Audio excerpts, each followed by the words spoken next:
excuse me, gua malakurun wang agan chiboron bol kanat International Radio America.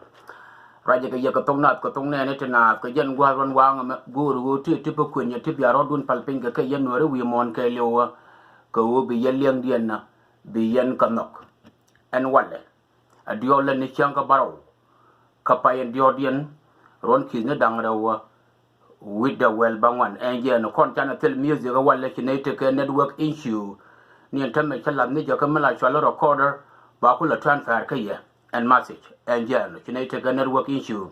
raja nanan guru wo watin kalara ye ka jen gwa ron wanga ma ke ta well ine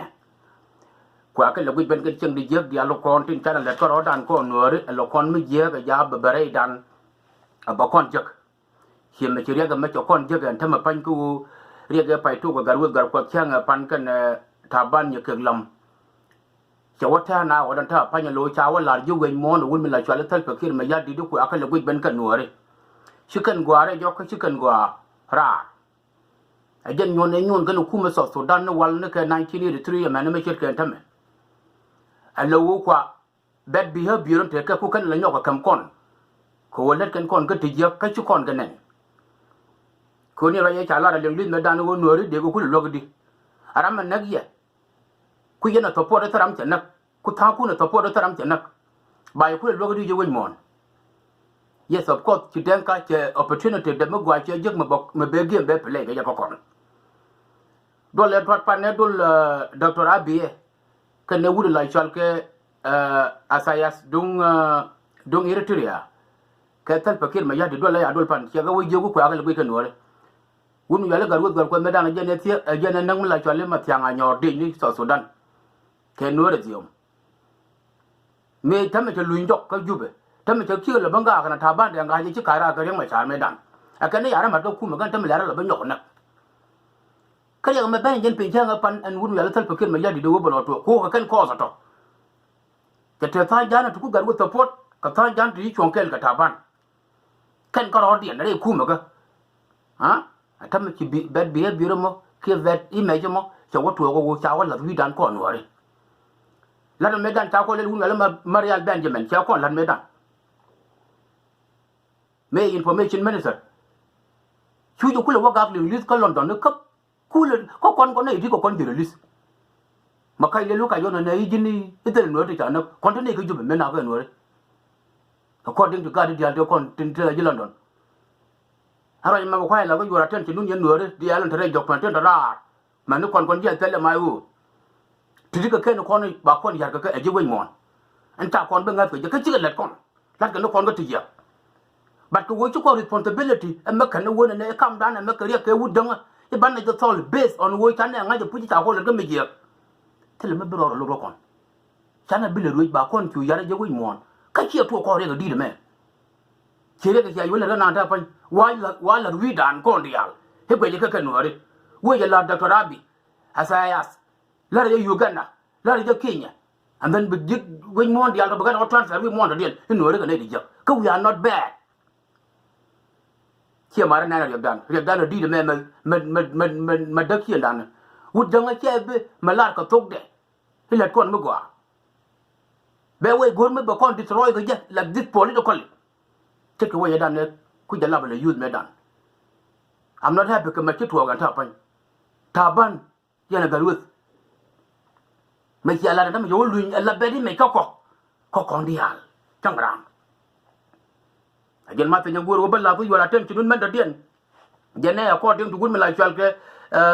wun la chal ke bona malwal ko do le lan dul kana pan ga kan jang elder of council do la dul kana pan ga shi ga tal fakir ma yadi jogo jini jal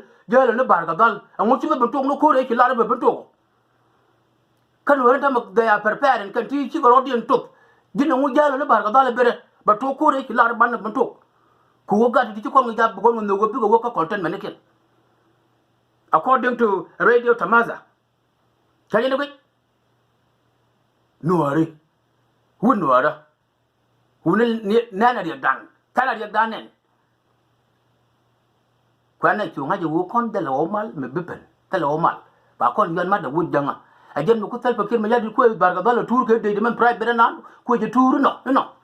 ko cha daga mal completely again raja majrai nanu go la go your attention no bona malwal cha rai radio tamas la joga tat paket ma jadi rure ba tonga jokor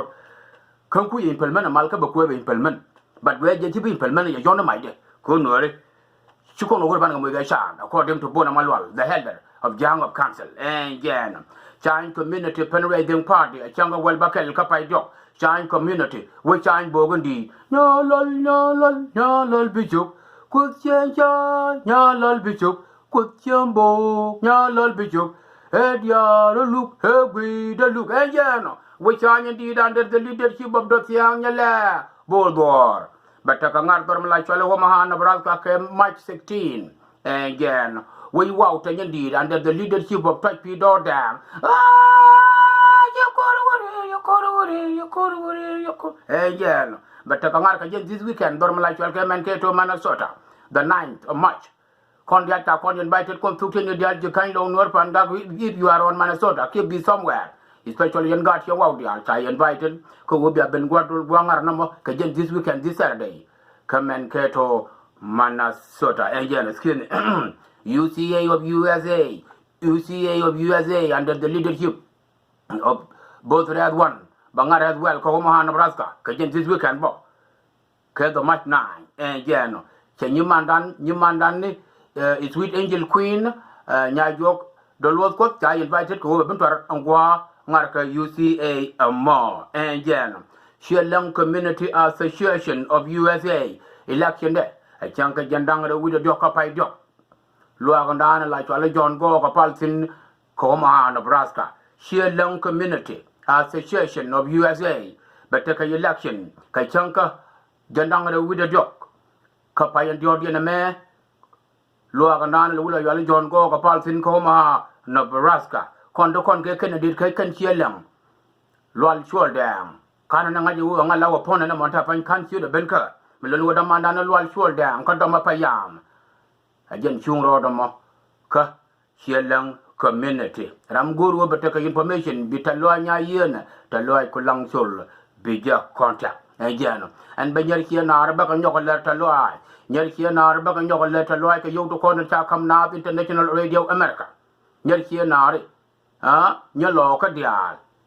A canonical government like Chalkania Bileluako. Again, a one wong the pin, Nikan Yamandan and Yawan. Who can you down well joke? Again, they Yoko letter loy, you should lodge a tail and yok. Cabella, especially government in your brain. Bielmo. Nature to Lara to Lloyd was near Kindia, Kalaraka India, Limidia, a Waganya Dan Georgia, a Waganya Kum guy, Kodiang, again. Needed the alto, Lara to Lloyd, Kaminta Ladakan, Yada Dobolino. So you took some job. Milonu, you took Nang Chol Joy, again. Milonu, Nyokong Banang, Yakume, Sarah Yakume Dot, Nyawan was. Wow, nyawal jeng kwa ka lagui ben ka nyidu dial nyuma dane nya jog lam kwa lagui be mayan chi duar ko go lo de te de long yen nyidu lo ka dial kana no ko yurol be bi yan ka kai queen no dor mala chal ka den jok no ma wei lo ko a wei lo noir en jano raja ma jora na de la nyer chi na ri chi lo de te ke ye ka yu tu kurbakel wi de jandang di ti a contribute ka na International Radio America ti ka ken guru la ye ka yen gwa ron wa ngam Hello, my apology. Excuse me, to devise a take issue, she nay you nangamu barocornica, Bagapul with your Facebook audio no deal. To take a can a lot of you wouldn't area here down again, Tanano, Sawa, why we done a tapan you wouldn't work and to jip. Kalel can a chang upon the woo, Tanaka quarter, a garwood quarter can a taban. She taban can a garwood silly and a cooler a worry of a met, a real done con the alcohol.